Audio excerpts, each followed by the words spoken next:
I'm gonna sing. Welcome to my channel, Kayla and Crystal.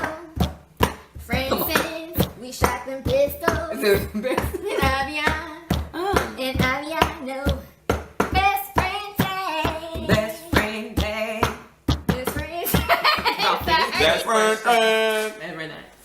Every night. Part 2. Dude, how and when did we meet? What do you remember? So, This is gonna be good. it was my first night going out in Aviano, Italy, where we were stationed. Yeah. And I didn't know anyone. Rode in the car with, I think it was Bizzle, Brad, Andrews. Yeah, that was their last name. I was promised that somebody would be sober and drive me home during our time out because I don't want to drink and get crazy. So hours pass, everyone's getting drunk.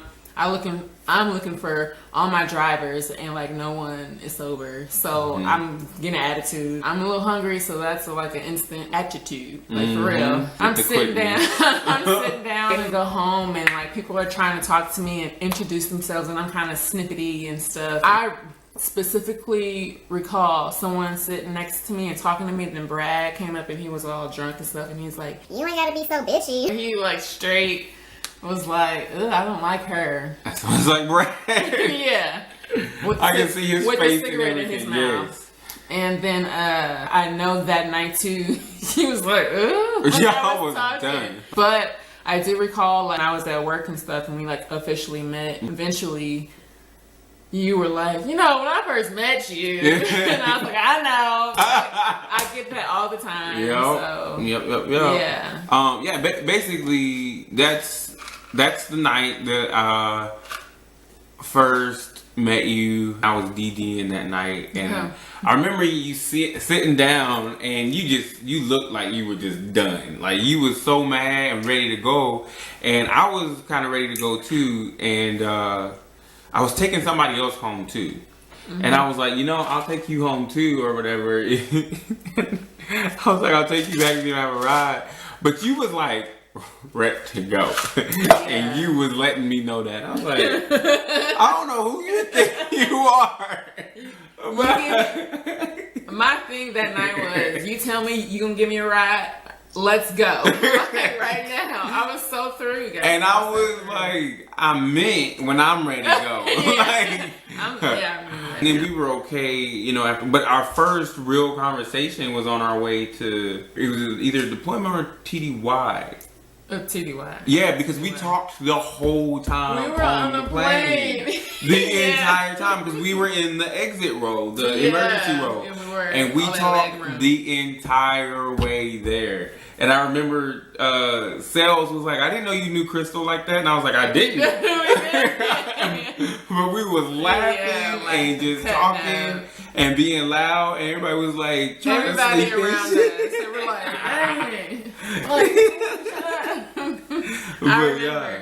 But and then I mean it was and I remember Jessica hated you because I came back home from that TDY and I was like, yeah, I met the coolest person. She's like my best friend now, and I was like, her name is Crystal. But I was like, I don't give a shit because I'd be like, I'm going out, I'm gonna go hang out with Crystal, and she'd be like, oh, well, can I come? Nah, it's guys' night. What do they say? The rest is history. The rest is her story. Her story. So that's how we met. That's how we met. 2010. And that was 2000. Yeah, 2010. Do you remember? Because I had. You were so mad. Because we were in the office and you were standing in front of me, so you didn't even see me there. But Sergeant Israel came in, snuck, and hit me in my sleeve because I just sat on staff. And I had a milk in my hand, and that milk went all over you. Did it? Yes, and you were mad. You was ready to kill Sergeant Israel. I think I remember like the feelings like towards him, but I don't recall what happened. What happened? Yeah, because I dipped out. I was like, oh no, I'm not about that. And he knew he had messed up as soon as it happened too, because he was just like, and I was like, well, time to go. Get on the good foot. Yo. That's so funny. Wow. It's interesting hearing other people's perceptions and stuff. I completely forgot about that. Yep. Dang, that's crazy. So many memories. Yeah. That's what I'm saying. Describe each other in one word. What is Crystal? Shine bright like a diamond. Durable. I would say durable. Because you've been through a lot. I mean, Just from what you told me about your childhood, which is very similar to mine, what you've been through in your childhood to being an adult prior to the military and then joining the military and what you went through in the military, not to mention all the health stuff you had to go through whenever you were getting out and then moving and all that kind of stuff. but you endured and you're still here. You're not just still here, but you're still here with a smile on your face. And although a lot of you grows and changes and like your outlook and stuff on life changes and evolves, you're still you. You still come back to being the bubbly Crystal that we sat and talked for hours for on the damn plane. Like, you're still Crystal no matter. Because I'm not gonna lie, whenever you first started transforming into more of a energy centered kind of person, I was like, I don't know, Crystal went all hippie on me, but then I've been called hippie so many times. but it's your personality, who you are deep down inside, that you're just letting show more, you know, because you were, and I think back on it, and you were always that way. You were always very earthy. You hood too, so I've been trying to tell folks, it's layers to the onion. I'm like a gobstopper, like a jawbreaker, you know. It's like layers. I guess you're like a hood hippie. Yeah. What would that be? Hoodie. That's what I was gonna say. A hoodippity. I'm a hoodippity. There you go. I'm a hoodippity. There you go. It's interesting you say that because I think about all the people who have met me in the military, then when I got out, and then when I changed schools, and then like who met me as I was sick after my school, and they've all met a different Crystal.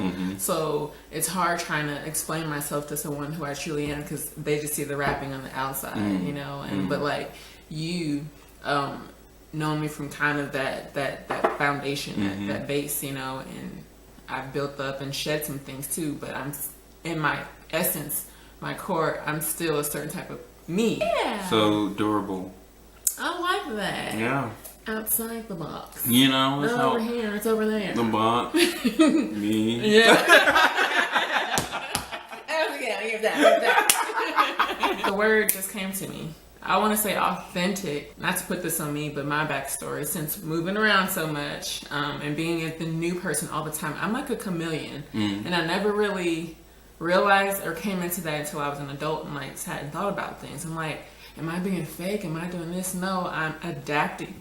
I'm adapting and I'm being durable. But no matter who it is, what situation, like you're so authentically you, like all the time, and I admire that so much because I know how to conform to someone who's less talkative or less goofy or you know, quiet or loud. Like I meet them where they're at, and sometimes I don't want to be there. Like I don't want to be me and feel good about it. But if I'm being goofy and me, and they're just sitting there like, I'm like, okay, let me dial it down. Yeah. But you, I don't give a and I admire that so much. And it's just like when he came out of the gym. I'm waiting for him at the gym. I wait for him to come out. He'll come out singing like,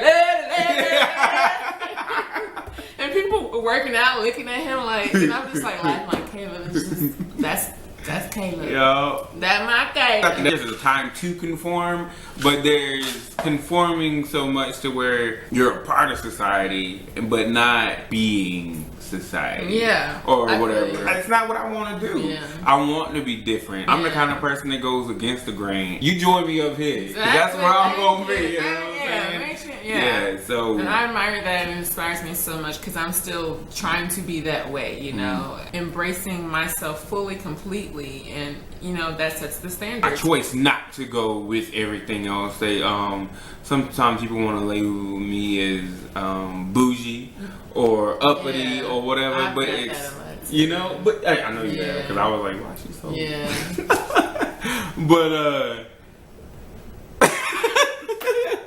you knew I was giving you a look.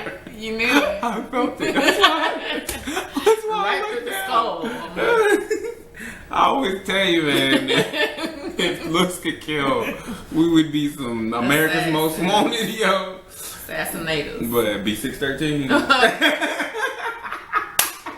But no, a lot of people try to put that label and stuff to us, but that's just because we are who we are, and our personalities are just so strong, or whatever. I think is, which is a good thing that we're. It's almost surprising that we're such good friends. Yeah, because you are so Crystal, and I am so Caleb, and it just runs on a parallel though. We don't ever cross. I guess we just click that way. It just works that way. I'm like, why haven't me and Caleb just been like, like we're just compatible and parallel. I like that. We're authentically durable.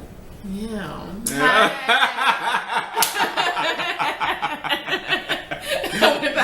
Yeah. Cool. Best friend tag. I like it. Stay tuned for part 3. Bang. So.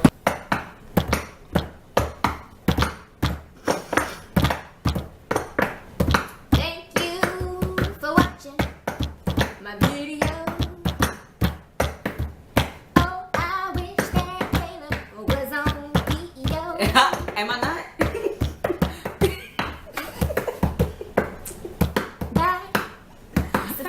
Yeah. Yeah. Best friend tag. Best friend tag.